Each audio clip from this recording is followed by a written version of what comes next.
구독과 좋아요는 사랑입니다. 오늘 말씀은 다윗이 하나님께 드리는 기도의 내용입니다. 오늘 이 말씀을 통하여서 우리가 함께 묵상해 볼 몇 가지 내용과 기도 제목이 있습니다. 첫째로 우리가 알 수 있는 것은 하나님과의 관계가 끊어지면 죽은 것과 같음을 알게 하옵소서입니다. 하나님과의 관계가 끊어지면 죽은 것과 같음을 알게 하옵소서. 1절, 2절 말씀을 제가 다시 읽어드리겠습니다. 여호와여, 내가 주께 부르짖으오니 나의 반석이여 내게 귀를 막지 마소서. 주께서 내게 잠잠하시면 내가 무덤에 내려가는 자와 같을까 하나이다. 내가 주의 지성소를 향하여 나의 손을 들고 주께 부르짖을 때에 나의 간구하는 소리를 들으소서. 오늘 말씀을 보면 다윗이 하나님을 부를 때에 하나님께서 응답해 주시기를 간구하고 있습니다. 다윗은 어려움 가운데 있었고 그는 하나님을 향하여 손을 들고 있습니다. 특별히 지성소를 향하여 나의 손을 들고 라고 되어 있습니다. 지성소는 주님께서 임재하시는 곳입니다. 하나님이 계신 곳입니다. 그곳을 향하여 손을 들고 하나님께 간절히 구하고 있는 것입니다. 왜 그가 이렇게 구하고 있습니까? 1절을 보면 그는 지금 무덤에 내려가는 자와 그와 같은 상황과 환경과 마음 속에 처해 있음을 미루어 짐작해 볼 수 있습니다. 하나님이 잠잠하시면 무덤에 내려가는 자와 같습니다. 즉, 죽어가는 것과 같다. 죽는 것과 같다라고 이야기를 하는 것이죠. 시인은 하나님께 살려달라고 간구하고 있습니다.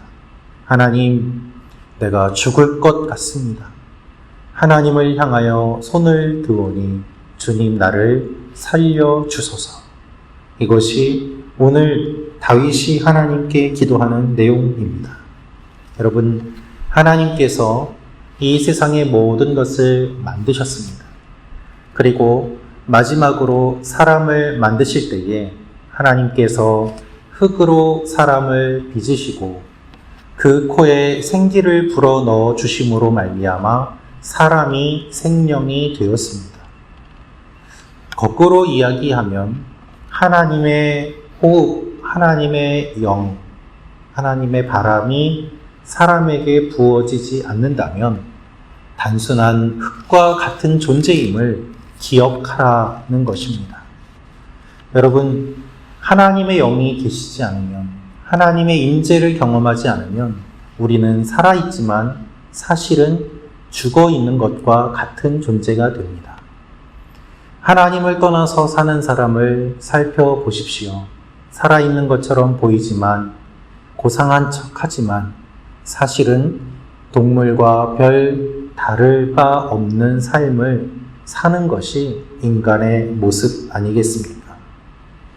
그렇게 살다가 허무하게 죽음을 맞이합니다. 하나님이 계시지 않으면 죽은 것과 같은 삶인 것입니다. 그래서 성경을 보면 어떠한 사람은 짧은 인생을 살았지만 긴 내용으로 성경에 기록되어 있는 사람도 있고, 어떠한 사람은 몇백 년을 살았지만 그가 살다가 죽었더라라는 한마디 말로 그의 인생을 요약하는 그와 같은 일도 있습니다. 오래 살았느냐, 그렇지 않았느냐, 그것이 문제가 아니라 성경은 하나님의 사람으로 주님과 동행하였느냐, 그렇지 않았느냐로 인생을 평가하기 때문입니다. 여러분, 우리의 나이에 관계없이 우리는 하나님과 동행하는 삶을 살아야만 하고, 우리가 하나님과 동행하는 삶을 살 때 하나님께서 우리를 붙잡아 주시고 인정해 주십니다. 그래서 우리는 기도하며 하나님과의 관계를 이어 나아가야만 합니다. 예배 드리며 하나님 앞에 나아가야 합니다. 그래야 우리가 살 수 있습니다. 우리가 기도하는 것은, 예배 드리는 것은 죽어있는 삶이 아니라 살아있는 삶이 되기 위한 몸부림입니다. 이 새벽에 하나님 앞에 나와 기도하시는 여러분들의 삶이 하나님 앞에 살아있는 삶, 깨어있는 삶, 변화되는 삶이 되심을 믿으시고 담대하게 기도하며 나아가시기를 주님의 이름으로 축원합니다. 두 번째로 우리가 알 수 있는 내용이 있습니다. 그것은 악한 세력은 심판받을 것을 알게 하옵소서입니다. 악한 세력은 심판받을 것을 알게 하옵소서. 4절, 5절 말씀을 읽어드리겠습니다. 그들이 하는 일과 그들의 행위가 악한 대로 갚으시며 그들의 손이 지은 대로 그들에게 갚아 그 마땅히 받을 것으로 그들에게 갚으소서. 그들은 여호와께서 행하신 일과 손으로 지으신 것을 생각하지 아니하므로 여호와께서 그들을 파괴하고 건설하지 아니하시리로다.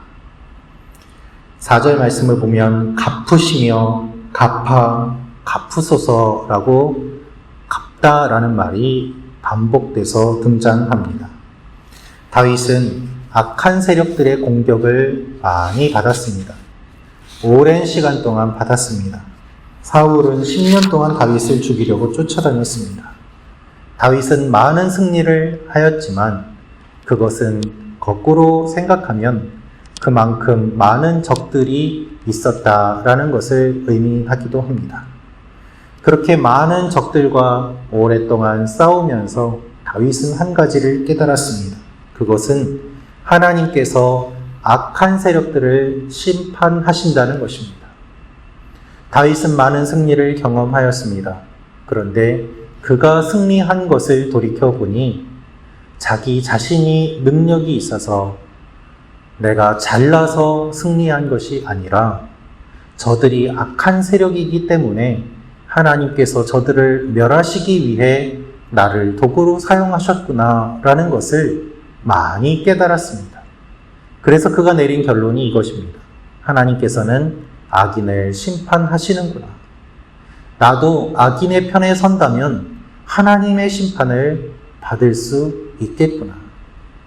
내가 지금까지 승리해 왔다고 해서 교만하다면 하나님 앞에 언제라도 버림받을 수 있겠구나 라고 말입니다. 여러분, 악한 사람은 어떤 사람입니까? 5절 말씀을 보면 여호와께서 행하신 일과 손으로 지으신 것을 생각하지 않는다라고 이야기하고 있습니다.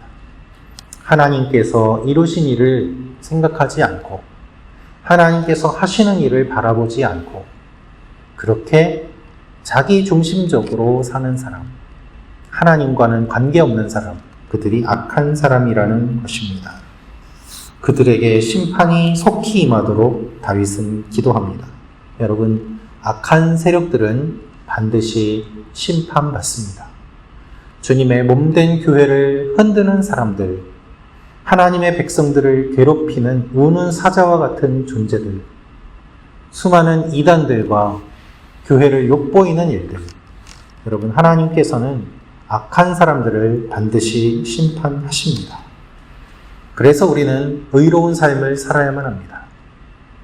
가난하고 약한 자들을 위하여 기도하고 교회가 구원의 방주의 역할을 할 때 하나님께서는 그 교회와 그러한 하나님의 백성들을 들어 사용하시지 않겠습니까? 오늘도 하나님의 백성으로 주님의 몸된 교회로 거룩하게 세워져가는 여러분과 제가 되기를 기도합니다. 세 번째로 우리가 알 수 있는 사실이 있습니다. 그것은 하나님이 우리의 요새가 되십니다 라는 것입니다. 하나님이 우리의 요새가 되십니다. 8절 말씀을 읽겠습니다.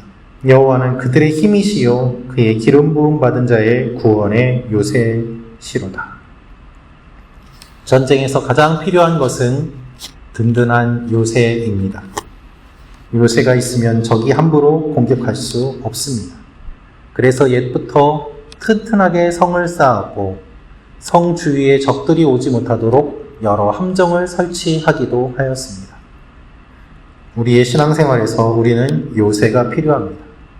여러분, 요새는 몸을 숨기는 곳이기도 하지만 또한 적을 공격하는 곳이기도 합니다. 주님이 우리의 요새가 되신다는 것은 우리가 주님 품에 뛰어들어서 안정감을 누린다는 것과 동시에 우리가 주님 품에 있음으로 말미암아 대적을 물리칠 수 있다는 것을 의미하기도 합니다. 여러분, 마귀는 우리 힘으로는 싸울 수 없습니다. 주님의 능력으로, 주님과 함께 예수 그리스도의 보혈로 이길 수 있습니다. 우리의 의와 우리의 행위로는 아무것도 우리를 지켜주지 못합니다. 주님의 십자가와 주님의 의로 말미암아 우리가 승리할 수 있는 것입니다. 우리의 요새는 무엇입니까? 우리 요새는 하나님의 말씀입니다. 우리 요새는 무엇입니까? 예배입니다. 우리 요새는 무엇입니까? 기도입니다.